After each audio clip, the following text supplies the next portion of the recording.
전쟁터에 우리가 만든 장비가 있지 않습니까? 여러분, 전 세계가 전쟁터에서 터져나온 이 한마디에 경악하고 있습니다. 사이렌이 울부짖는 포화 속으로 가방 하나 들고 뛰어든 나라, 계약서 대신 프로그램을 들고 간 사람들, 바로 대한민국입니다.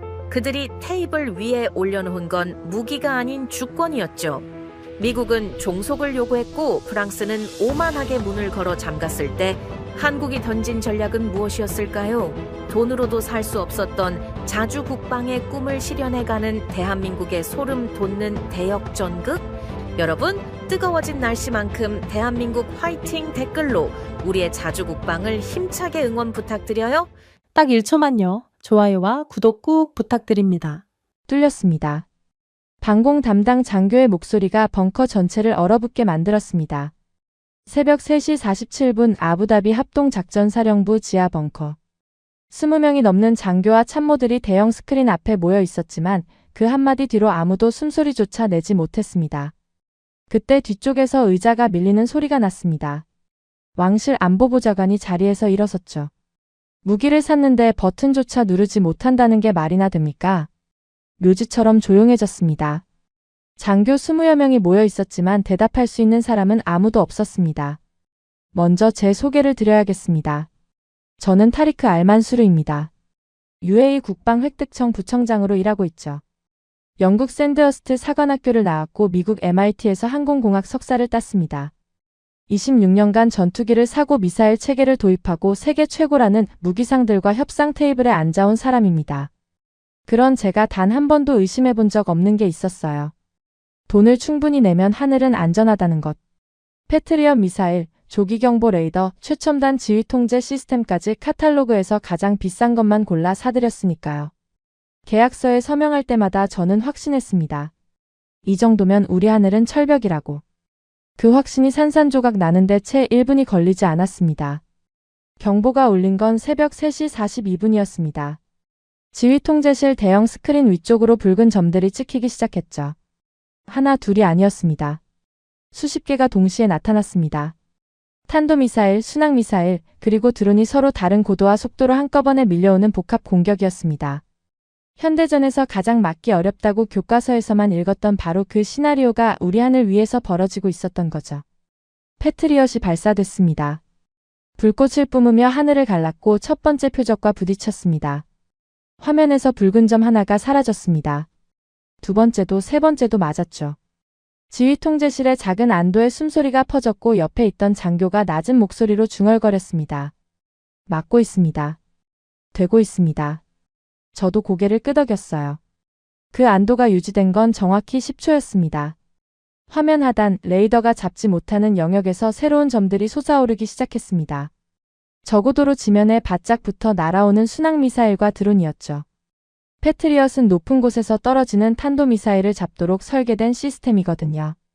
수천억 원짜리 요격 미사일 한 발로 값싼 드론 하나를 상대하는 건 구조적으로 성립하지 않는 싸움이었습니다.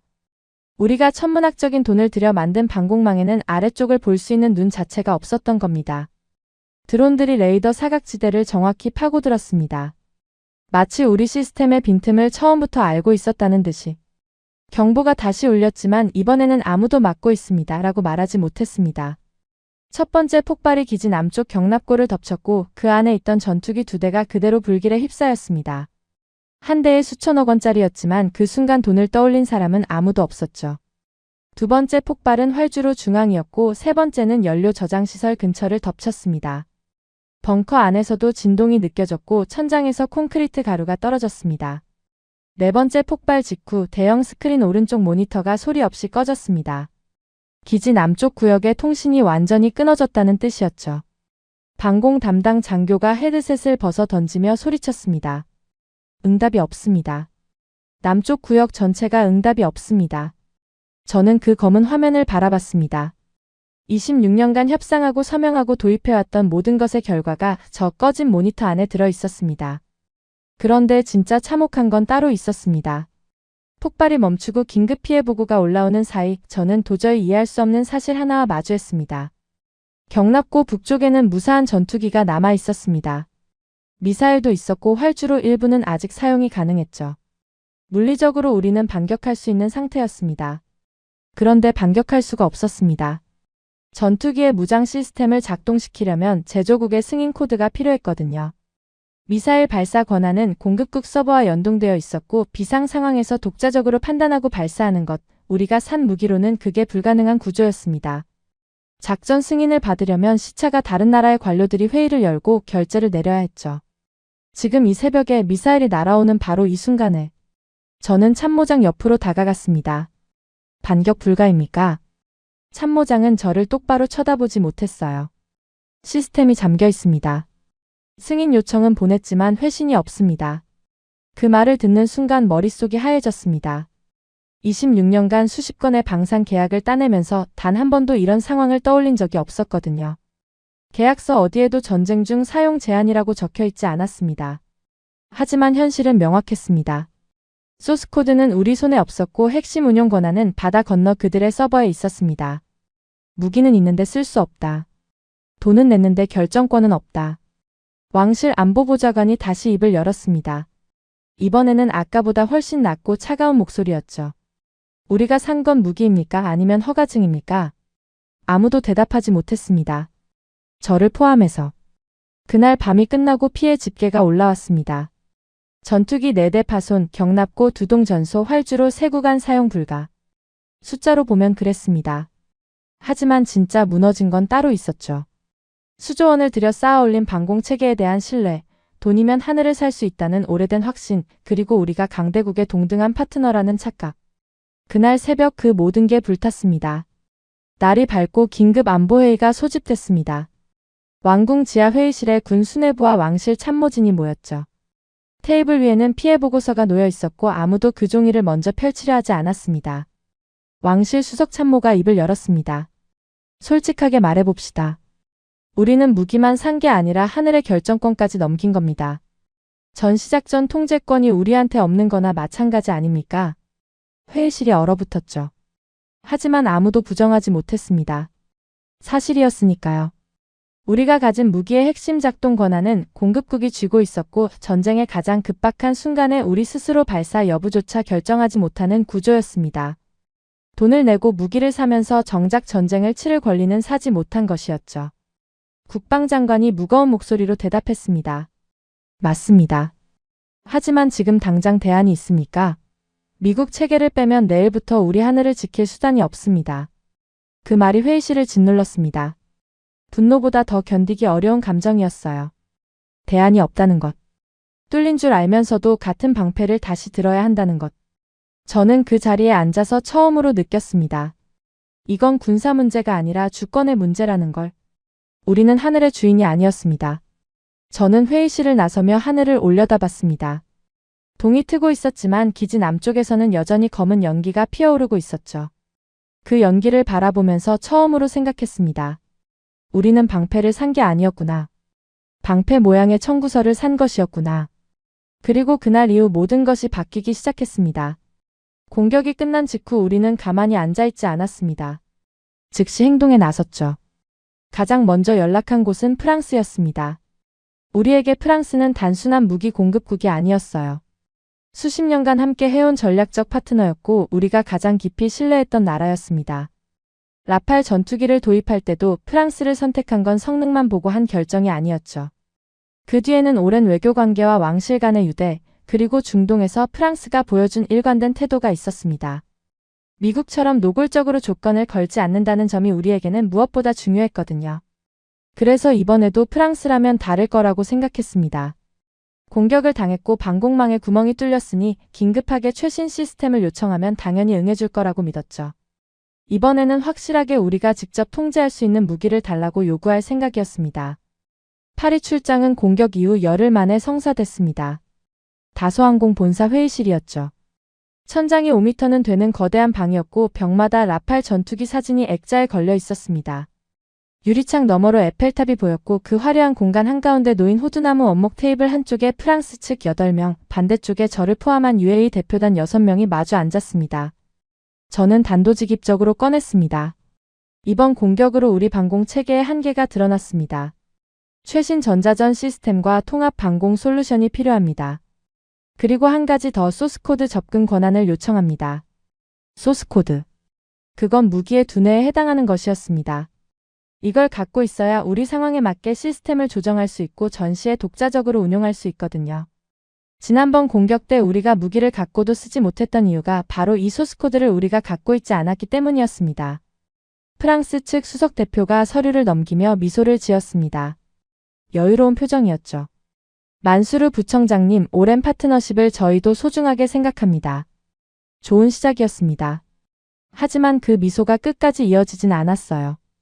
다만 소스코드 접근은 제공이 어렵습니다. 이건 저희의 핵심 기술 자산이거든요. 예상 못한 대답은 아니었습니다. 처음부터 쉽게 내줄 거라고 생각하진 않았으니까요. 하지만 그 다음에 이어진 말들이 문제였습니다. 무장 통합의 경우에도 본사 승인 절차를 거쳐야 하며 추가 비용이 발생합니다. 그리고 제3국 무장을 탑재하실 경우 별도의 기술 검증 과정이 필요한데 이 부분은 최소 2년 이상 소요됩니다. 저는 테이블 위에 손을 올려놓고 상대를 바라봤습니다. 지금 우리나라에 미사일이 날아오고 있습니다. 2년을 기다리라는 겁니까? 프랑스 측 수석 대표가 서류를 내려놓으며 정면을 바라봤습니다. 미소는 이미 사라져 있었죠. 만수르 부청장님, 솔직히 말씀드려도 되겠습니까? 소스코드의 무장통합 권한까지 요구하시는 건 좀 과한 것 아닙니까? 그렇게 다 내어주는 나라는 전 세계 어디에도 없습니다. 과하다. 우리 국민이 죽고 기지가 불탔는데 우리 손으로 무기를 쓰게 해달라는 게 과한 요구라는 겁니다. 저는 그 순간 깨달았어요. 이 사람들에게 무기는 상품이 아니라 정치적 도구였던 겁니다. 8대 핵심은 절대 내주지 않는 것, 그게 그들의 방산 전략이었죠. 회의실을 나서면서 우리 대표단 사이에 무거운 침묵이 흘렀습니다. 수행원 한 명이 조심스럽게 물었어요. 미국 쪽으로 가봐야 하지 않겠습니까? 저는 고개를 끄덕였습니다. 프랑스가 안 되면 미국이 있다고 생각했으니까요.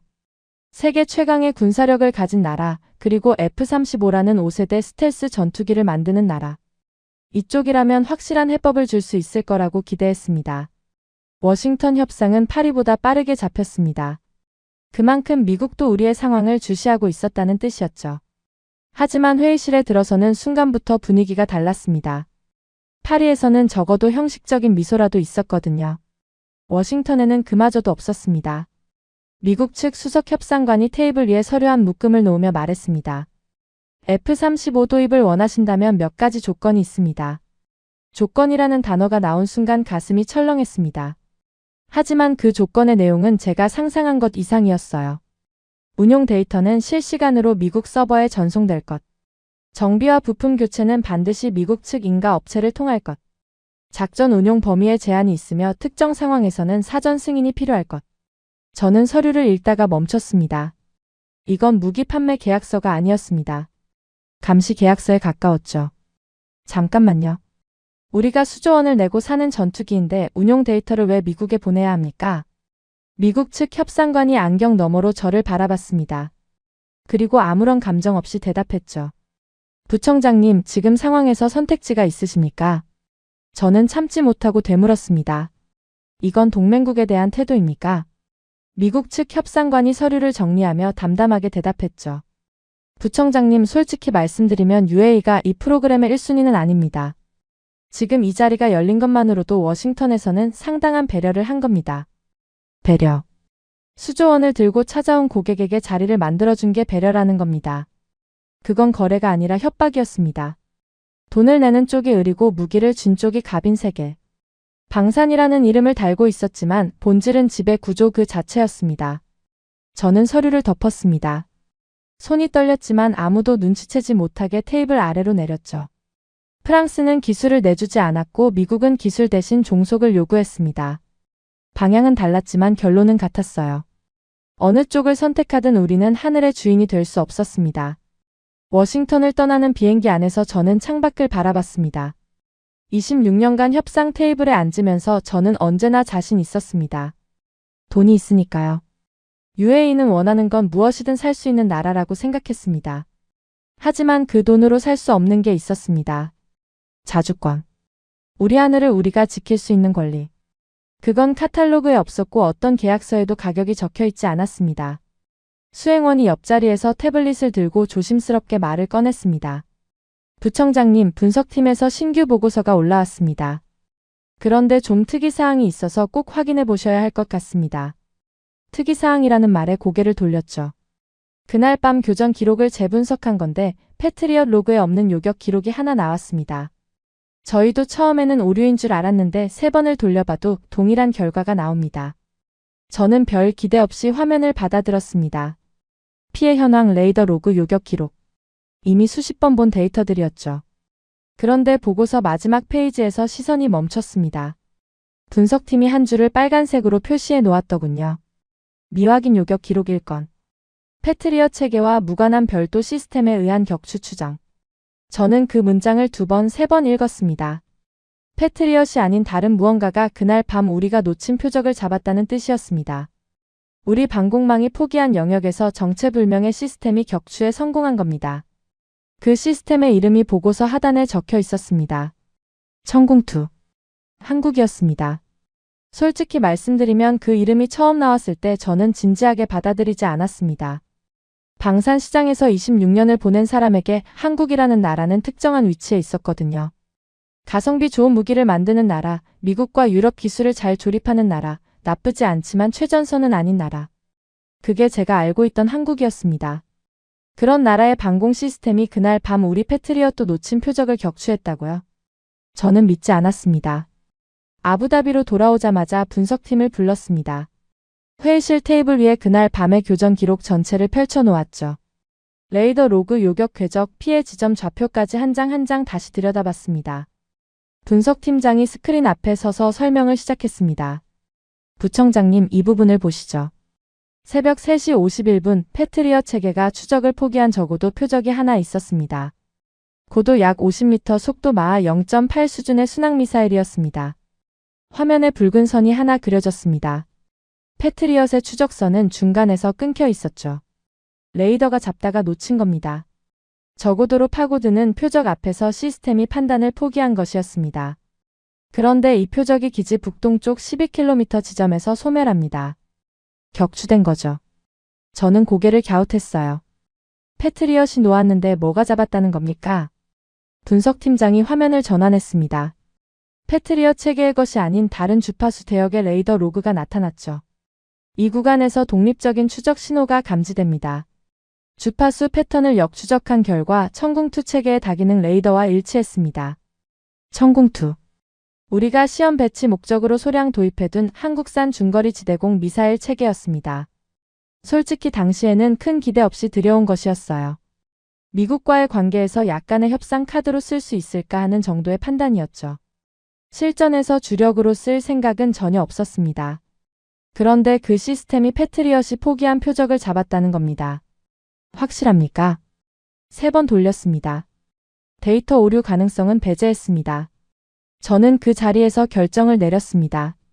천궁2를 기지 방공 라인에 정식 편입시키라고 지시했죠. 솔직히 확신이 있었던 건 아닙니다.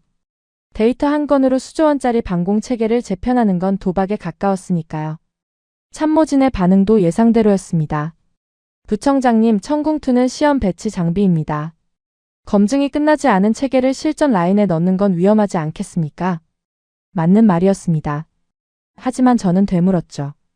그러면 검증이 끝난 패트리엇은 그날 밤 뭘 했습니까? 아무도 대답하지 못했습니다. 천궁2는 기지 북동쪽 외곽에 배치됐습니다. 패트리엇이 담당하는 고고도 방어선 아래 적어도 사각지대를 커버하는 위치였죠. 배치를 지시하면서도 저는 불안했습니다.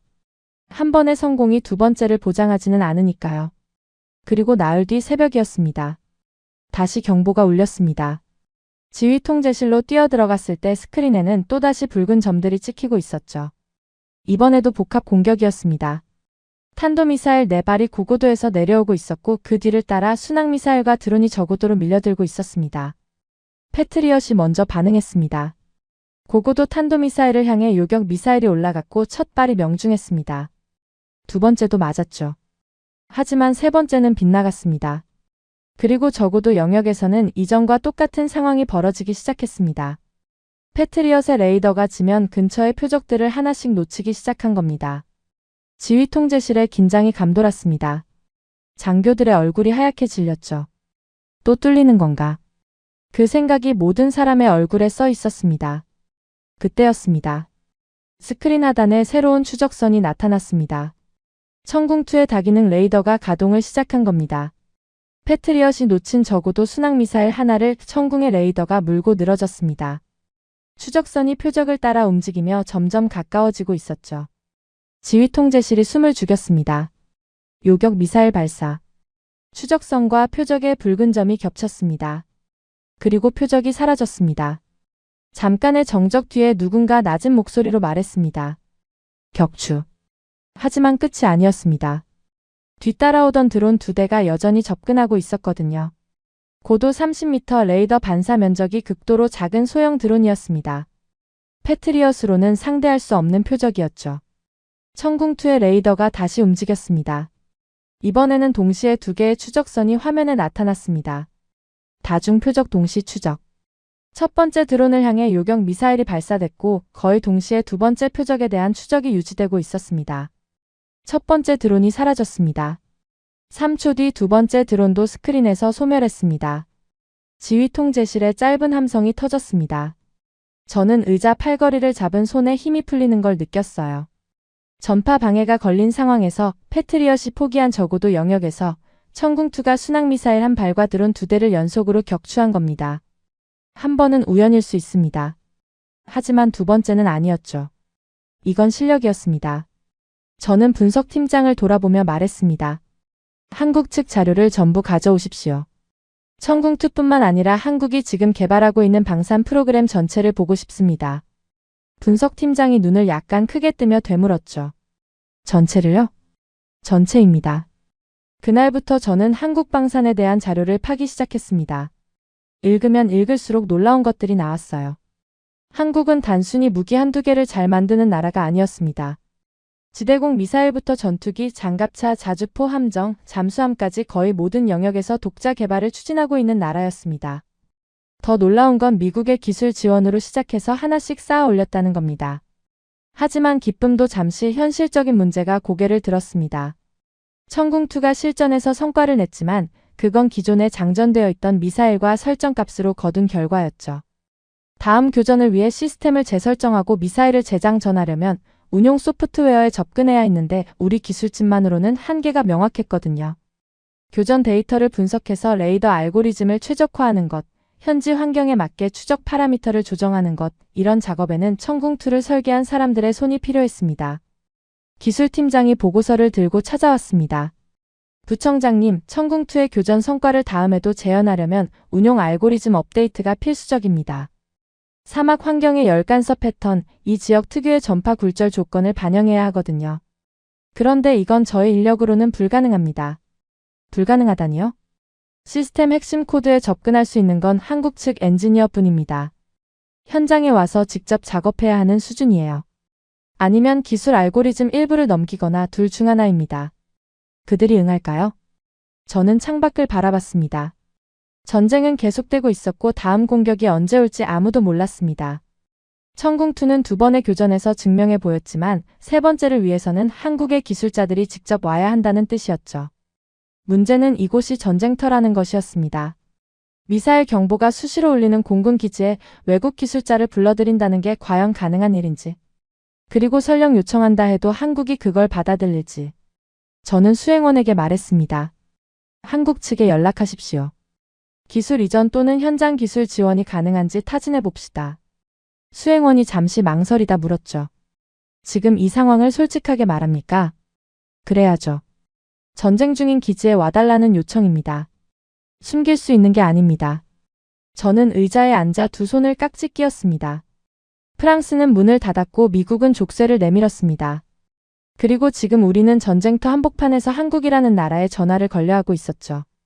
26년간 방산 협상을 해오면서 상대에게 이렇게 절박한 요청을 한 적은 한 번도 없었습니다. 하지만 선택지가 없었어요. 천궁2가 보여준 가능성은 분명했고 그 가능성을 이어가려면 한국의 도움이 필요했습니다. 연락을 보낸 건 화요일이었습니다. 답이 온 건 수요일 아침이었죠. 현장 점검을 위해 엔지니어를 보내겠습니다. 저는 그 한 줄을 읽고 잠시 멍했습니다. 조건도 없었고 단서도 없었어요. 프랑스는 기술 보안을 들먹이며 문을 닫았고 미국은 자리를 마련해 준 것만으로도 배려라고 했는데 한국은 단 하루 만에 사람을 보내겠다고 답한 겁니다. 다만 저는 아직 의심을 거두지 않았습니다. 세상에 공짜는 없으니까요. 빨리 답한다는 건 그만큼 급하다는 뜻일 수도 있고 우리의 절박함을 이용하려는 것일 수도 있었습니다. 나흘 뒤 한국 기술팀이 도착했습니다. 6명이었죠. 저는 기지 입구에서 그들을 맞았습니다. 솔직히 어떤 사람들이 올지 궁금했거든요. 대형 방산 업체에서 보내는 기술진이라면 정장 차림의 서류 가방을 들고 오는 게 보통이었습니다. 프랑스에서 온 기술자들은 늘 그랬죠. 호텔 등급부터 확인하고 통역관 배치를 요구하고 일정표를 먼저 달라고 했습니다. 한국팀은 달랐습니다. 작업복 차림이었어요. 커다란 장비 가방을 직접 들고 있었고 내리자마자 주변을 둘러보더니 기지 시설물 배치를 눈으로 훑기 시작했습니다. 호텔 이야기를 꺼내는 사람은 아무도 없었죠. 팀장으로 보이는 사람이 제게 다가와 짧게 인사했습니다. 한국방위산업기술팀 파견 책임자입니다. 천궁2 배치 현황부터 확인해도 되겠습니까?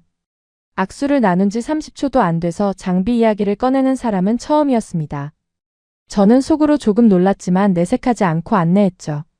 기지 북동쪽 외곽 천궁2가 배치된 지점에 도착하자 한국팀의 움직임이 빨라졌습니다. 장비 가방을 열고 노트북을 연결하고 케이블을 점검하기 시작했어요. 한 명은 발사대 외관을 살피고 한 명은 레이더 모듈에 진단 장비를 물렸고 나머지는 시스템 로그를 열어 데이터를 확인하고 있었습니다. 아무도 지시를 내리지 않았는데 각자 자기 할 일을 정확히 알고 있는 것처럼 보였죠. 그때 미사일 경보가 울렸습니다. 기지 전체에 사이렌이 퍼졌고 우리 경호 인력이 즉시 한국팀에게 대피소로 이동하라고 외쳤습니다. 저도 반사적으로 몸을 돌렸죠. 그런데 한국팀은 움직이지 않았습니다. 팀장이 고개를 들어 하늘을 한번 올려다보더니 옆에 있던 팀원에게 뭐라고 말했습니다. 한국어였기 때문에 저는 알아듣지 못했어요. 하지만 그 직후 팀원이 노트북 화면으로 다시 고개를 숙이는 걸 봤습니다. 작업을 계속하겠다는 뜻이었죠. 경호원이 다시 소리쳤습니다. 지금 경보 상황입니다. 대피하셔야 합니다. 팀장이 차분하게 대답했습니다. 지금 레이더 캘리브레이션 도중입니다. 여기서 끊으면 처음부터 다시 해야 합니다. 10분만 더 주십시오. 저는 그 장면을 바라보면서 이상한 감정을 느꼈습니다. 두려움이 없는 게 아니었어요. 팀장의 손이 미세하게 떨리는 걸 저는 봤습니다. 하지만 그는 작업을 멈추지 않았죠. 옆에 있던 팀원도 마찬가지였습니다. 사이렌이 울리는 가운데 두 사람은 나란히 앉아서 화면을 들여다보며 숫자를 확인하고 있었습니다. 그 모습이 프랑스 기술자들과 겹쳤습니다. 프랑스 팀이 왔을 때는 기지 경계 등급이 올라가기만 해도 작업을 중단하고 숙소로 돌아갔었거든요. 미사일 경보가 아니라 단순 경계 강화만으로도요. 경보는 7분 만에 해제됐습니다. 오탐이었죠. 하지만 그 7분 동안 한국팀은 작업을 멈추지 않았습니다. 팀장이 자리에서 일어나며 제게 말했습니다. 레이더 캘리브레이션은 끝났습니다. 이제 운용 소프트웨어 진단으로 넘어가겠습니다. 저는 고개를 끄덕이며 물었습니다. 소프트웨어 상태가 어떻습니까? 팀장의 표정이 살짝 무거워졌어요. 솔직히 말씀드리면 지금 상태 그대로 다음 교전에 투입하기는 어렵습니다. 어렵다뇨? 지난번에 분명히 격추에 성공하지 않았습니까? 맞습니다. 하지만 그건 출고 시 기본 설정값으로 거둔 성과입니다. 이 지역의 실제 환경 조건이 반영되지 않은 상태에서 나온 결과라는 뜻이죠. 팀장이 노트북 화면을 돌려서 보여줬습니다. 복잡한 그래프와 숫자들이 빽빽하게 나열되어 있었죠. 사막 환경의 열간섭 패턴이 표준값과 크게 다릅니다. 낮과 밤의 온도차가 40도 이상 벌어지면 레이더 파형의 굴절 특성이 바뀌거든요. 지금 천궁2는 한반도 기후 조건에 맞춰 출고된 상태라서 이 편차를 보정해줘야 합니다. 그걸 안 하면 어떻게 됩니까? 추적 정확도가 떨어집니다. 지난번처럼 적어도 표적을 정확히 잡아낸 게 사실 운이 좋았던 측면도 있어요. 환경 보정 없이 다음 교전에 들어가면 같은 결과를 장담할 수 없습니다. 운이 좋았다. 그 말이 가슴에 박혔습니다. 지난번 성과가 시스템의 완벽함이 아니라 일부는 행운이었다는 뜻이었으니까요. 동시에 그 사실을 숨기지 않고 솔직하게 말하는 이 사람이 묘하게 신뢰가 갔습니다. 팀장이 이어서 설명했습니다. 추적 알고리즘 파라미터를 현지 환경에 맞게 조정하고 교전 데이터를 피드백해서 학습값을 업데이트해야 합니다. 그리고 요격 미사일 재장전 후 발사 시퀀스를 재검증하는 작업도 필요하고요. 이건 단순 정비가 아니라 시스템 핵심 코드에 접근하는 작업이기 때문에 저희가 직접 해야 합니다. 시간이 얼마나 걸립니까? 밤새 작업하면 내일 오전까지는 끝낼 수 있습니다. 그 말이 끝나자마자 팀장은 이미 돌아서서 팀원들에게 한국어로 지시를 내리고 있었습니다. 저는 통역 없이도 그 상황이 읽혔어요. 지금부터 밤새 작업한다는 뜻이었죠. 날이 어두워졌습니다. 기지에는 최소한의 불빛만 켜져 있었고 멀리서 간헐적으로 폭발음이 들려오는 밤이었습니다. 저는 잠을 자러 가지 않았습니다. 천궁2 배치 지점 근처 임시 지휘소에 앉아서 한국팀의 작업을 지켜봤죠. 그들은 정말 밤새 일했습니다. 노트북 불빛 아래에서 코드를 수정하고 파라미터를 입력하고 시뮬레이션을 돌리고 결과를 확인하고 다시 수정하는 과정을 반복했습니다. 한 명은 레이더 모듈 옆에 드러누워서 케이블 연결 상태를 점검하고 있었고 다른 한 명은 발사대 유압 시스템을 분해해서 사막모래에 의한 마모 여부를 확인하고 있었죠. 새벽 2시쯤이었습니다. 제가 커피를 들고 다가갔더니 팀장이 화면에서 눈을 떼지 않은 채 말했어요. 부청장님, 한 가지 보여드릴 게 있습니다. 화면에 2개의 그래프가 나란히 떠 있었습니다. 왼쪽이 보정 전 추적 정확도이고 오른쪽이 보정 후입니다. 사막 환경 데이터를 반영하니까 적어도 표적 추정률이 17% 올라갔습니다. 17%. 전장에서 그 숫자는 격추와 피격의 차이를 의미합니다. 우리 기지가 살아남느냐 마느냐의 차이였죠.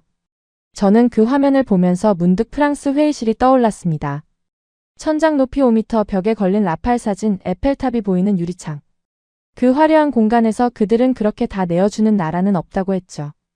지금 제 앞에서는 사막 한복판, 미사일이 날아올 수 있는 한밤중에 작업복 차림의 한국 기술자들이 우리 장비의 성능을 17% 끌어올리고 있었습니다. 새벽 5시 47분 팀장이 일어서며 말했습니다. 끝났습니다. 시스템 재가동 준비 완료됐고 시뮬레이션 결과도 정상입니다. 밤새 작업한 사람의 얼굴이었지만 목소리는 흔들림이 없었습니다. 저는 그에게 물었어요. 하나만 묻겠습니다. 왜 왔습니까? 여기가 어딘지 알고 온 겁니까? 팀장이 잠시 멈추더니 대답했습니다. 알고 왔습니다. 미사일이 날아오는 곳이라는 걸 알면서 그런 용기가 나신 겁니까? 저희가 만든 장비가 전장에 있습니다. 그 장비를 쓰는 사람들이 있고요. 만든 사람이 안 오면 누가 옵니까? 저는 아무 말도 할 수 없었습니다. 26년간 방산업계에서 수많은 사람을 만났습니다. 무기를 파는 사람, 기술을 파는 사람, 계약서를 들고 오는 사람.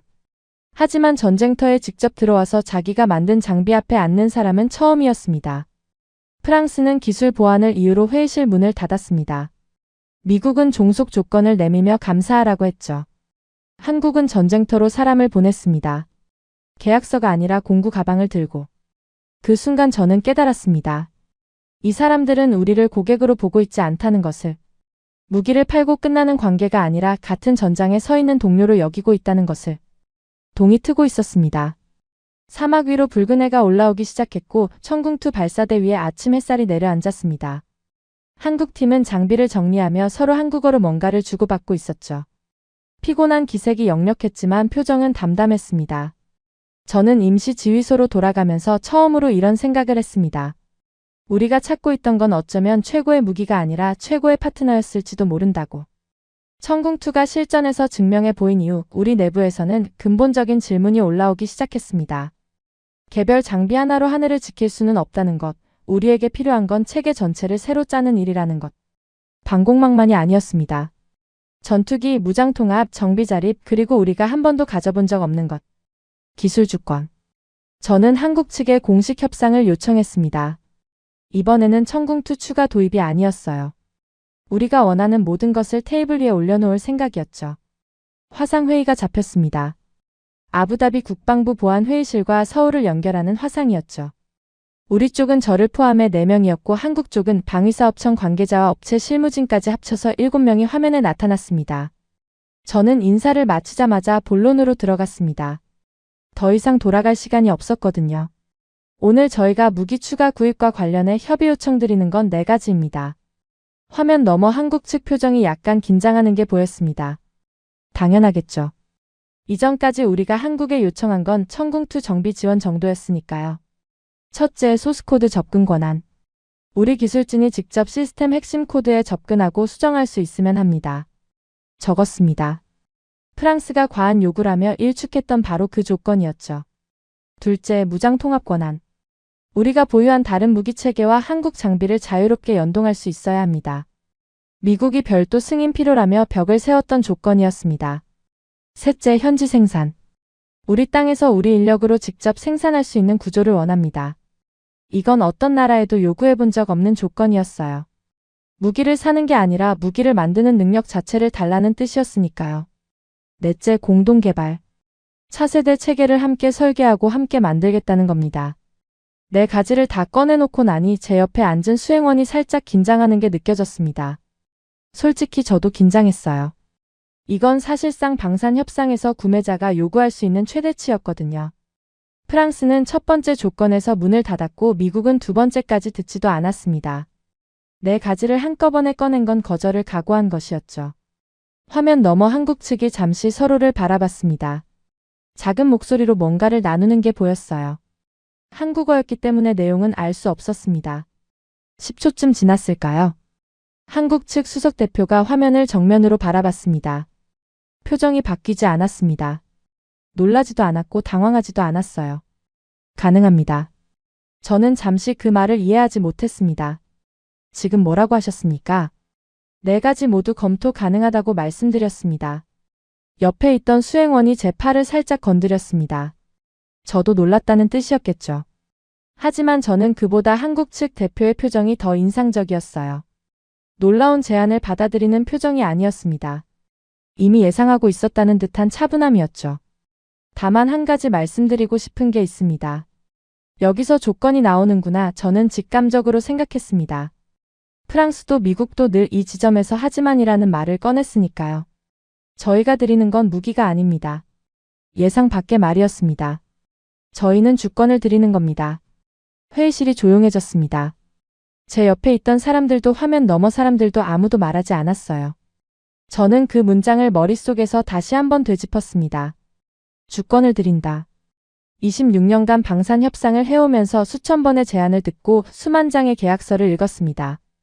하지만 그 어떤 테이블에서도 주권이라는 단어가 나온 적은 없었어요. 무기상들은 성능을 이야기하고 가격을 이야기하고 납기를 이야기합니다. 절대로 주권을 이야기하지 않죠. 왜냐하면 그들에게 주권이란 파는 것이 아니라 통제하는 것이니까요. 그런데 이 사람들은 정반대를 말하고 있었습니다. 우리가 통제하려는 게 아니라 당신들이 스스로 서도록 돕겠다고. 한국 측 대표가 이어서 말했습니다. 소스 코드를 드리는 건 단순히 기술을 여는 게 아닙니다. UAE가 스스로 판단하고 스스로 운용하고 스스로 발전시킬 수 있는 토대를 드리는 겁니다. 현지 생산도 마찬가지입니다. 공장을 짓는 게 목적이 아니라 기술 인력을 키우는 것이 목적이죠. 그래야 우리가 없어도 UAE가 홀로 설 수 있으니까요. 저는 한 가지가 이해되지 않았습니다. 그렇게 다 내어주면 한국에는 뭐가 남습니까? 기술을 다 넘기고 현지에서 생산하게 하면 결국 한국이 손해 아닙니까? 한국 측 대표가 처음으로 미소를 지었습니다. 부청장님, 저희는 기술을 팔아서 먹고 사는 나라입니다. 지금 드린 기술이 끝이 아니에요. 저희는 이미 다음 세대를 만들고 있거든요. 지금 것을 나눠드리는 동안 저희는 더 앞으로 가 있을 겁니다. 같이 가면 더 빨리 가고요. 그 순간 저는 이해했습니다. 이 사람들의 자신감이 어디서 오는지를. 프랑스와 미국은 가진 걸 지키려고 문을 잠갔습니다. 한국은 가진 걸 나눠주면서도 더 앞에 있겠다는 자신감으로 문을 열었죠. 기술을 통제의 도구로 쓰는 나라와 기술을 자립의 도구로 쓰는 나라. 같은 방산이라는 이름 아래 완전히 다른 철학이 존재하고 있었던 겁니다. 화상회의가 끝난 뒤 저는 한참 동안 의자에 앉아 있었습니다. 화면은 이미 꺼져 있었지만 그 문장이 계속 머릿속에 맴돌았어요. 주권을 드리는 겁니다. 26년입니다. 26년간 저는 세계 최고의 무기를 사들이면 나라가 안전해진다고 믿었습니다. 최고의 전투기, 최고의 미사일, 최고의 방공망. 카탈로그에서 가장 비싼 것을 골라 서명하는 게 제 일이었고 그게 자부심이었어요. 하지만 그 26년 동안 단 한 번도 이런 질문을 받아본 적이 없었습니다. 당신들이 스스로 서게 해드리겠다는 말. 당신들의 주권을 위해 기술을 열겠다는 말. 그 한 문장이 26년의 확신을 흔들었습니다. 아니, 솔직하게 말씀드리면 무너뜨렸습니다. 저는 돈으로 안보를 살 수 있다고 믿었던 사람입니다. 그런데 그 돈으로 산 것들이 전쟁의 밤에 작동하지 않았습니다. 반격 버튼을 누르지 못했고 승인을 기다려야 했으며 하늘이 뚫리는 걸 지켜봐야 했죠. 프랑스는 기술을 닫았고 미국은 족쇄를 채웠습니다. 그리고 지금 한국이라는 나라가 말하고 있었습니다. 당신들의 하늘은 당신들의 것이어야 한다고. 저는 수행원에게 말했습니다. 다음 단계를 준비하십시오. 우리가 직접 가봐야겠네. 어디로 말씀이십니까? 한국으로. 수행원이 잠시 멈칫했죠. 전쟁이 계속되고 있는 상황에서 부청장이 외국으로 떠나겠다는 건 보통 결정이 아니었으니까요. 하지만 저는 더 이상 화면 너머로 판단할 수 없었습니다. 화상으로 듣는 것과 직접 보는 것은 다릅니다. 한국이 정말 약속을 지킬 수 있는 나라인지 그 기술력이 말만큼 뒷받침되는 건지 제 눈으로 확인해야 했어요. 그리고 무엇보다 한 가지를 확인하고 싶었습니다. 주권을 드린다고 말한 그 사람들이 어떤 나라에서 왔는지, 어떤 역사를 가진 사람들이 그런 말을 할 수 있는 건지, 그게 궁금했습니다. 전쟁 중이었습니다. 미사일 경보가 수시로 울리고 공군 기지가 긴급 경계 상태인 그 상황에서 저는 비행기에 올랐습니다. 부청장이 나라를 비운다는 건 참모진 사이에서도 논란이 됐죠. 하지만 저는 더 이상 책상 위에서 판단할 수 없었습니다. 화상회의로 듣는 말과 직접 눈으로 보는 현실은 다르니까요. 그만큼 절박했습니다. 인천공항에 내렸을 때 첫인상은 조용함이었습니다. 이상하게 들리실 수도 있겠지만 전쟁 중인 나라에서 온 사람에게는 그 평범한 공항의 일상이 비현실적으로 느껴졌어요. 사람들이 커피를 마시고 아이들이 뛰어다니고 있었습니다. 불과 12시간 전까지 저는 사이렌 소리를 들으며 벙커에 앉아 있었거든요. 한국 측 관계자가 공항에서 저희를 맞았습니다. 이동하는 차 안에서 저는 창밖을 바라봤죠. 서울이라는 도시는 제가 상상했던 것과 달랐습니다. 고층 빌딩 사이로 산이 보였고 강이 도시 한가운데를 가로지르고 있었어요. 이 나라가 전쟁을 겪었던 나라라는 사실이 실감나지 않았습니다. 첫 번째 일정은 방위사업청에서의 브리핑이었습니다. 회의실에 들어서는 순간 분위기가 느껴졌어요. 파리의 다소항공 본사처럼 화려하지 않았고 워싱턴처럼 권위적이지도 않았습니다. 실용적이었죠. 벽에 걸린 건 전투기 사진이 아니라 개발 일정표였고 테이블 위에는 이미 기술 자료가 펼쳐져 있었습니다. 브리핑이 시작되자 저는 두 번째 충격을 받았습니다. 기술 때문만이 아니었어요. 그들의 태도였습니다. 엔지니어, 연구원, 협상단 구분 없이 모두가 같은 말을 했거든요. 우리는 함께 만듭니다.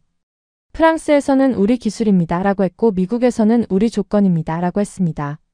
한국에서는 우리는 함께라는 말이 반복됐죠. 처음에는 외교적 수사라고 생각했습니다. 하지만 브리핑이 진행될수록 그게 빈말이 아니라는 걸 알게 됐어요.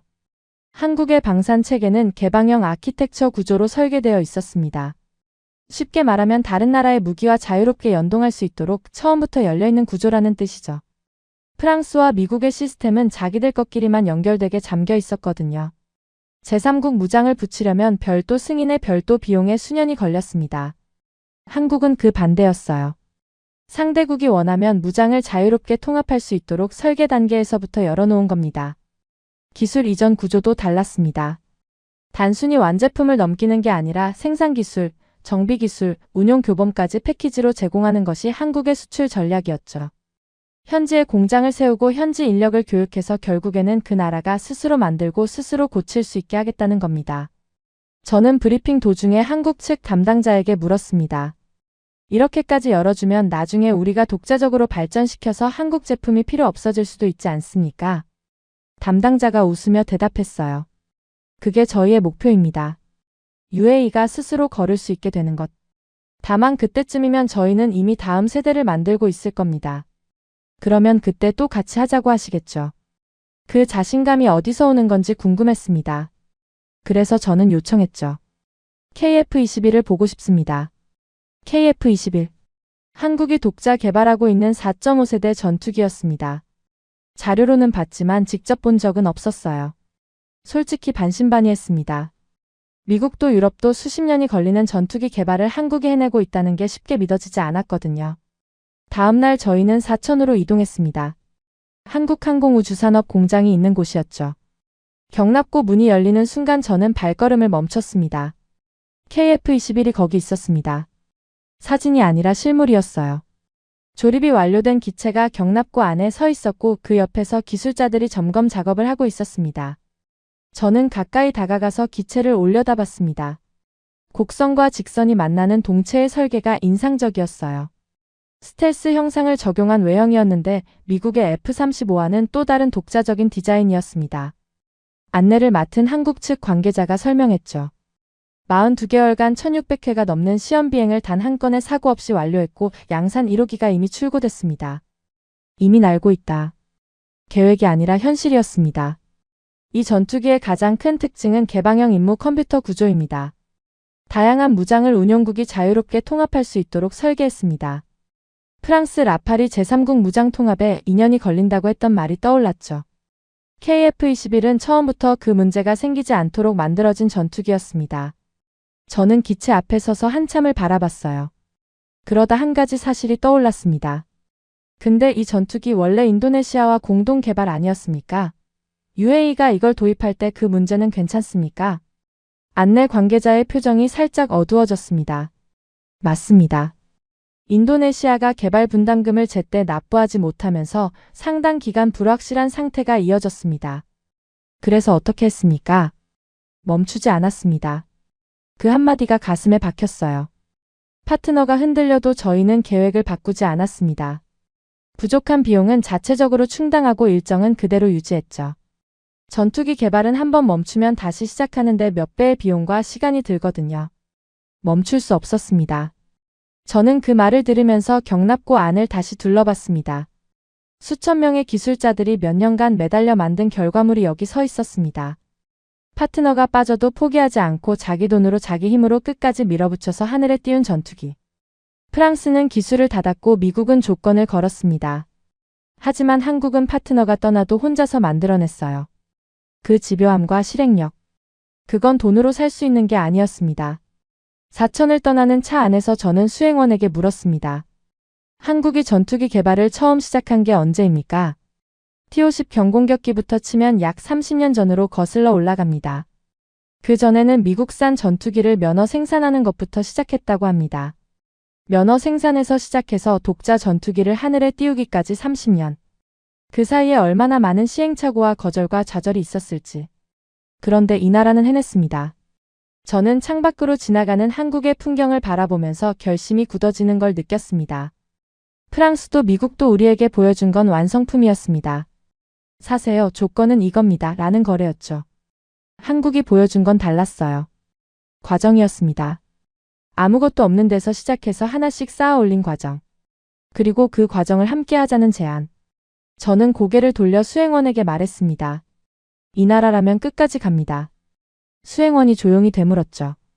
확신하십니까? 보셨잖습니까? 이 사람들은 계획이 아니라 결과를 보여줬습니다. 포기한 파트너가 있어도 멈추지 않았고요. 그날 밤 호텔로 돌아가는 길에 저는 한 가지를 더 떠올렸습니다. 내일 일정에 한국 팀장과의 만남이 잡혀 있었거든요. 사천 기지가 아니라 개인적인 자리였습니다. 한국 측에서 먼저 제안한 만남이었죠. 궁금했습니다. 기술과 숫자 너머에 있는 이야기. 이 나라가 왜 이렇게 행동하는지 그 근본적인 이유를 듣고 싶었어요. 그날 밤이었습니다. 서울 시내의 한 식당이었죠. 관광객이 찾는 화려한 곳이 아니라 골목 안쪽에 있는 조용한 한식집이었습니다. 한국 팀장이 직접 고른 장소라고 했어요. 저와 한국 팀장 단둘이 마주 앉았습니다. 통역도 수행원도 없었죠.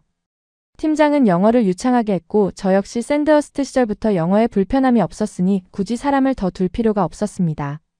테이블 위에 한국 음식이 하나씩 놓였습니다. 이름은 기억나지 않지만 작은 접시가 여러 개 나오는 것이 인상적이었어요. 팀장이 하나씩 설명해줬는데 저는 음식보다 이 사람에게 더 관심이 있었습니다. 사천에서 KF-21을 보고 브리핑을 듣고 공장을 돌아보면서 기술과 숫자는 충분히 확인했거든요.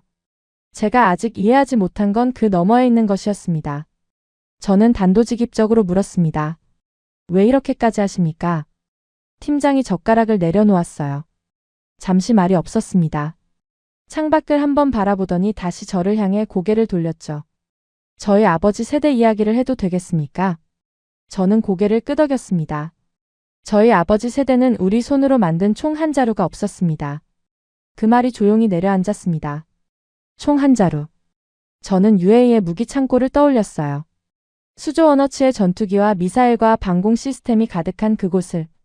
그런데 이 사람의 아버지 세대에는 총 한 자루가 없었다는 겁니다.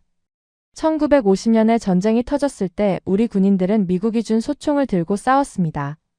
미국이 주지 않으면 싸울 수도 없었어요. 전쟁이 끝난 뒤에도 마찬가지였죠. 미국이 무기를 주면 쓰고 주지 않으면 없는 거였습니다. 저는 가만히 듣고 있었습니다. 이 이야기가 어디로 향하는지 아직은 알 수 없었지만 팀장의 목소리에서 무언가가 느껴졌거든요. 단순한 역사 설명이 아니었습니다. 그래서 우리는 결심했습니다. 우리 손으로 만들자. 총부터 시작했어요. 그 다음에 장갑차, 자주포, 함정. 하나씩 하나씩. 누가 가르쳐 준 것도 아니고 시행착오를 수없이 겪으면서 쌓아 올린 겁니다. 팀장이 잔을 들었다가 다시 내려놓으며 말을 이었습니다. 그런데 부청장님, 지금 한국이 어떤 나라인지 아십니까? 저는 고개를 갸웃했어요. 세계 10위권 방산 수출국 아닙니까? 그건 겉으로 보이는 숫자입니다. 제가 말씀드리고 싶은 건 다른 겁니다. 팀장이 저를 똑바로 바라봤습니다. 우리는 아직도 전시작전 통제권이 완전히 우리 손에 없습니다. 저는 처음 듣는 이야기였습니다. 전시작전 통제권이라면 전쟁이 나면 군대를 지휘하는 권한 아닙니까? 맞습니다. 한반도에서 전쟁이 나면 한국군의 작전 통제권은 미국이 가져갑니다. 물론 평시에는 우리가 행사하고 전환을 위한 협의도 계속하고 있지만 아직 완전히 넘어오지는 않았어요. 저는 잔을 내려놓았습니다. 그 말에 무게를 곱씹어야 했거든요. 한국은 세계적인 무기를 만드는 나라입니다. 천궁투로 전장에서 미사일을 격추했고 KF-21이라는 전투기를 독자 개발해서 하늘에 띄웠습니다. 그런 나라가 자기 나라 전쟁에서 군대를 스스로 지휘할 권한을 아직 완전히 갖지 못했다는 겁니다. 그래서 더 잘합니다. 팀장의 목소리가 낮아졌어요. 남의 허락을 받아야 하는 국방이 어떤 의미인지, 내 나라를 지키는데 다른 나라의 결재를 기다려야 하는 그 감정이 어떤 건지. 부청장님, 그날 밤 벙커에서 느끼셨던 것 있지 않습니까? 무기는 있는데 쓸 수 없다는 그 감정. 저는 숨을 들이쉬었습니다. 그날 밤의 기억이 다시 올라왔거든요. 미사일이 날아오는데 승인을 기다려야 했던 그 새벽. 무기는 있는데 버튼을 누르지 못했던 그 순간. 우리가 겪었던 겁니다. 팀장이 말했습니다. 정확히 같은 겁니다. 형태는 다르지만 본질은 똑같아요. 내 나라의 안보가 내 손에 없다는 것. 그래서 우리는 직접 만들기 시작한 겁니다. 총부터 전투기까지. 남에게 의지하지 않기 위해서. 저는 가만히 듣고 있었지만 가슴 안쪽에서 뜨거운 것이 올라오는 걸 느꼈습니다. 이 사람이 하는 말이 외교적 수사가 아니라는 걸 알 수 있었거든요. 직접 겪어본 사람만이 할 수 있는 말이었습니다. 팀장이 잔을 들어 한 모금 마시고 내려놓으며 말했습니다. 그리고 한 가지 더 말씀드리고 싶은 게 있습니다. 하십시오. 우리가 이 길을 걸어오는 동안 정권은 여러 번 바뀌었습니다. 보수 정부도 있었고 진보 정부도 있었죠. 하지만 자주국방이라는 방향은 한 번도 바뀌지 않았습니다. 어떤 대통령이 와도 우리 손으로 만든다는 원칙은 흔들리지 않았어요. 저는 그 말에서 무게를 느꼈습니다. 정권이 바뀔 때마다 정책이 뒤집히는 나라를 저는 많이 봐왔거든요. 중동에서도 그런 일은 비일비재했습니다. 그런데 한국은 수십 년간 방향을 바꾸지 않았다는 겁니다. 왜 그랬을까요? 아픔을 아니까요. 없어봤으니까. 남에게 빌려서 싸워봤으니까. 그 기억이 있는 한 이 방향은 바뀌지 않습니다. 팀장이 잠시 멈추더니 저를 바라보며 말했습니다. 그래서 우리는 다르게 합니다. 다르게 한다는 게 무슨 뜻입니까? 우리가 겪은 걸 다른 나라에 강요하고 싶지 않다는 뜻입니다. 저는 말을 잃었습니다. 프랑스나 미국이 왜 소스 코드를 안 주는지 저도 이해합니다. 그게 그들의 권력이니까요. 무기를 팔면서 핵심을 쥐고 있으면 상대국은 영원히 자기들에게 의존할 수밖에 없습니다. 그게 그들의 사업 모델이에요. 팀장이 고개를 저었습니다. 하지만 저희는 그렇게 하지 않습니다. 왜냐하면 우리가 바로 그 위치에 있어 봤으니까요. 남의 허락을 받아야 하는 자리에. 그 자리가 얼마나 서러운지 아는 사람들이 같은 짓을 할 수는 없습니다. 그 순간 저는 깨달았습니다. 이건 기술이 아니었습니다. 이건 비즈니스도 아니었어요. 철학이었습니다. 아픔을 겪은 나라만이 가질 수 있는 철학. 없어봤기 때문에 나눌 줄 아는 나라의 철학. 저는 잔을 들었습니다. 팀장도 잔을 들었죠. 우리는 말없이 잔을 부딪혔습니다. 식당을 나서면서 저는 서울의 밤거리를 걸었습니다. 네온사인과 사람들의 웃음소리가 거리를 채우고 있었죠. 이 평범한 밤 풍경 뒤에 이 나라가 걸어온 길이 겹쳐 보였습니다. 총 한 자루 없던 나라가 전투기를 만들기까지. 전자권을 주지 못한 나라가 다른 나라의 하늘을 지켜주기까지. 그리고 그 경험을 무기 삼아 남을 지배하는 대신 남이 스스로 서게 돕는 길을 택한 나라. 호텔로 돌아가는 길에 저는 아부다비의 하늘을 떠올렸습니다. 검은 연기가 피어오르던 그 새벽의 하늘을. 그때 저는 분노했습니다. 방패가 무너졌다고, 돈이 배신했다고. 하지만 오늘 밤 저는 다른 감정을 느끼고 있었어요. 분노가 아니라 존경이었습니다. 같은 아픔을 알기에 다르게 행동하는 사람들에 대한 존경. 내일이면 저는 아부다비로 돌아갑니다. 전쟁은 아직 끝나지 않았고 결정을 내려야 했죠. 하지만 이미 마음속에서는 방향이 정해져 있었습니다. 이건 비즈니스가 아니라 신념의 문제였으니까요. 아부다비로 돌아온 다음 날 저는 왕궁에 보고서를 올렸습니다. 한국 출장에서 보고 듣고 확인한 모든 것을 담은 보고서였죠. 결론은 한 줄이었습니다. 한국과 갑니다. 결정은 빠르게 내려졌습니다. 왕실의 승인이 떨어지기까지 사흘이 걸리지 않았어요. 그만큼 우리의 상황이 절박했고 한국이 보여준 것들이 명확했기 때문이었죠. 하지만 결정이 내려진 순간부터 진짜 전쟁이 시작됐습니다. 미사일이 아니라 외교전이었어요. 가장 먼저 움직인 건 프랑스였습니다. UAE가 한국과의 대규모 방산 협력을 추진한다는 소식이 전해지자 파리에서 특사가 날아왔죠. 불과 몇 주 전까지 소스코드는 줄 수 없다, 과한 요구라고 했던 그 사람들이었습니다. 프랑스 특사가 회의실에 앉자마자 꺼낸 말이 이랬어요. 조건을 재검토하겠습니다. 기술 이전 범위를 확대하고 무장 통합 절차도 간소화할 용의가 있습니다. 저는 그 말을 듣고 씁쓸했습니다. 우리가 공격을 당하고 긴급하게 요청했을 때는 문을 닫더니 한국이라는 대안이 생기니까 그제야 조건을 바꾸겠다는 겁니다. 위기에 처한 동맹을 외면하고 경쟁자가 나타나니까 움직이는 나라. 그게 프랑스가 말해온 파트너십의 실체였죠. 감사합니다만 저희는 이미 방향을 정했습니다. 프랑스 특사의 얼굴이 굳어졌습니다. 하지만 저는 더 이상 그 표정에 신경 쓸 여유가 없었어요. 미국의 반응은 더 노골적이었습니다. 압박이었죠. 워싱턴에서 외교 채널을 통해 메시지가 왔습니다. 공식적인 서한은 아니었지만 의미는 분명했어요. 한국과의 방산 협력 확대가 기존 미국 체계와의 호환성 문제를 야기할 수 있다는 내용이었습니다. 기술적 우려를 가장한 경고였죠. 참모진 사이에서 긴장이 감돌았습니다. 미국과의 관계는 우리 안보의 근간이었으니까요. 부청장님, 미국을 완전히 등질 수는 없지 않겠습니까? 참모 한 명이 조심스럽게 말했습니다. 맞는 말이었어요. 우리에게 필요한 건 미국을 버리는 것이 아니라 선택지를 넓히는 것이었으니까요. 바로 그때 한국이 움직였습니다. 한국 정부에서 고위급 특사를 중동으로 파견한다는 연락이 왔습니다. 공개되지 않은 일정이었고 비공개 협상이었죠. 한국 측 특사가 아부다비에 도착한 건 미국의 압박 메시지가 온 지 나흘 뒤였습니다. 특사는 왕궁에서 왕실 안보보좌관과 단독 면담을 가졌습니다. 저도 배석했죠. 그 자리에서 오간 이야기의 전부를 말씀드릴 수는 없지만 핵심은 이것이었습니다. 한국은 UAE의 상황을 정확히 이해하고 있었고 미국과의 관계를 해치지 않으면서도 기술 주권을 확보할 수 있는 현실적인 경로를 제시했습니다. 대립이 아니라 공존의 구조를 설계해온 것이었죠. 왕실 안보보좌관이 특사에게 물었습니다. 한국은 미국의 동맹국 아닙니까? 미국이 불편해하지 않겠습니까? 한국 특사가 차분하게 대답했어요. 저희도 미국의 동맹입니다. 하지만 동맹이 종속을 의미하지는 않습니다. 저희는 미국 체계 안에서도 독자 역량을 키워왔고 그 경험을 UAE와 나누려는 겁니다. 그 대답이 왕실 안보보좌관의 표정을 바꿨습니다. 고개를 끄덕이는 게 보였죠. 그리고 놀라운 변화가 시작됐습니다. 천궁2 추가 도입이 확정됐습니다. 기존 배치 규모를 넘어서는 대규모 물량이었죠. KF-21 공동개발 참여도 합의 단계에 들어갔습니다. UAE 영토 내에 정비시설을 건설하고 현지 인력을 양성하는 계획까지 포함된 패키지였어요. 하지만 가장 놀라웠던 건 그 다음이었습니다. 에너지 협력이었습니다. 사우디아라비아가 움직였어요.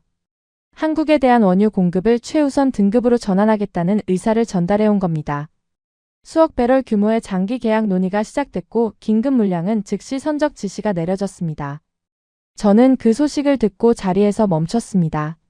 이건 단순한 무기 거래의 후속 조치가 아니었거든요. 무기와 에너지가 연결된 것이었습니다. 한국이 중동의 하늘을 지켜주고 중동이 한국의 에너지를 책임지는 구조. 방산 협력이 에너지 안보까지 확장되는 새로운 형태의 관계가 만들어지고 있었던 겁니다. 참모 한 명이 보고서를 정리하며 말했습니다. 부청장님, 이건 계약이 아니라 동맹입니다. 저는 그 말에 고개를 끄덕였어요. 정확한 표현이었습니다. 프랑스는 기술을 닫고 가격을 불렀습니다. 미국은 기술을 열되 족쇄를 채웠죠. 한국은 기술을 열고 함께 가자고 했습니다. 그리고 그 결과 무기를 넘어 에너지까지 연결되는 전혀 새로운 질서가 만들어지고 있었습니다. 아부다비로 돌아온 뒤 저는 가장 먼저 그곳을 찾았습니다. 합동작전사령부 지하 벙커.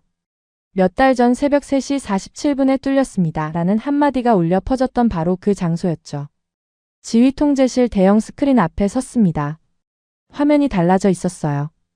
패트리엇의 고고도 방어 범위 아래로 천궁2의 방공 커버리지가 추가되어 있었습니다. 몇 달 전에는 텅 비어있던 저고도 영역이 이제 메워지기 시작한 겁니다. 아직 완벽하지는 않았습니다. 하지만 분명히 달라져 있었죠. 방공 담당 장교가 다가와 보고했습니다. 부청장님, 천궁2 운용팀에서 환경 보정 데이터 업데이트를 완료했습니다. 한국 기술진이 교육한 우리 인력이 직접 수행한 겁니다. 우리 인력이 직접. 그 한마디가 묵직하게 다가왔어요. 몇 달 전에는 전화기를 들고 시차가 다른 나라에 승인을 요청해야 했던 우리가 이제 스스로 시스템을 조정하고 있었습니다. 작은 변화였지만 의미는 거대했죠. 그리고 그 변화는 우리 안에서만 일어나고 있는 게 아니었습니다. 며칠 뒤 흥미로운 소식이 들어왔어요. 사우디아라비아가 한국에 천궁2 도입 계약을 체결을 추진한다는 소식이었습니다. 규모가 놀라웠죠. 수조원 규모의 대형 계약이었습니다. 저는 그 소식을 듣고 사우디 쪽 관계자에게 연락을 넣었습니다. 오래 알고 지내던 사이였거든요. 천궁2를 선택하려는 이유가 뭡니까? 그가 웃으며 대답했죠. 당신들 때문입니다. UAE가 실전에서 검증해줬으니까. 그리고 그 국가가 한국이잖아요. 요격률 96%라는 숫자를 누가 무시하겠습니까? 우리의 전쟁이 한국 무기의 시험장이 된 셈이었습니다.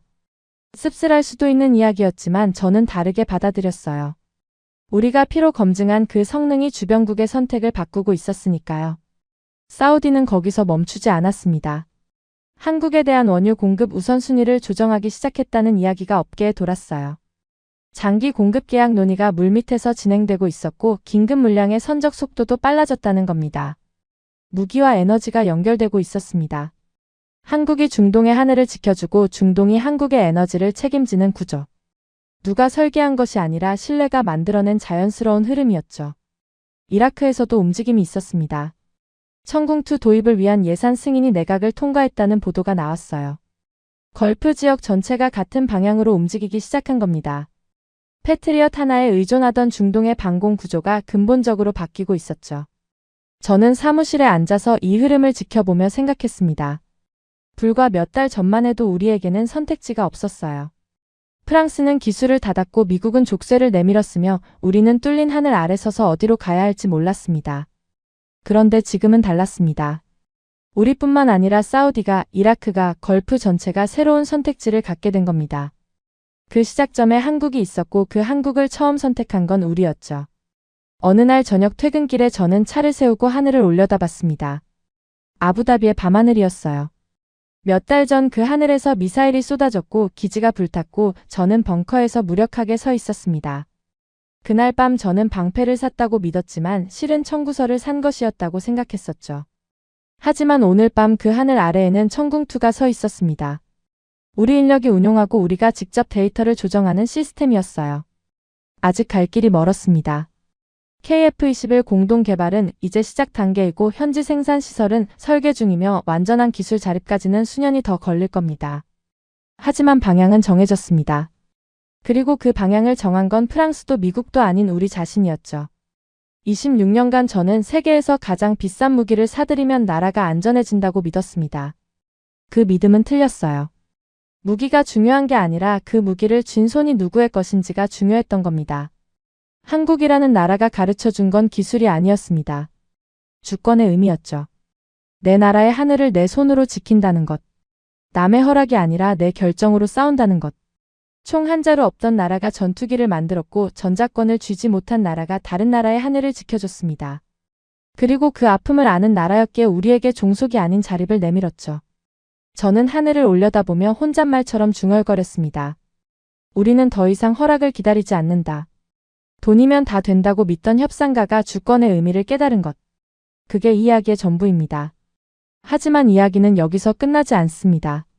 무기가 바꾼 건 전장이 아니라 세계였으니까요. 지금까지 우인스의 수진이었습니다.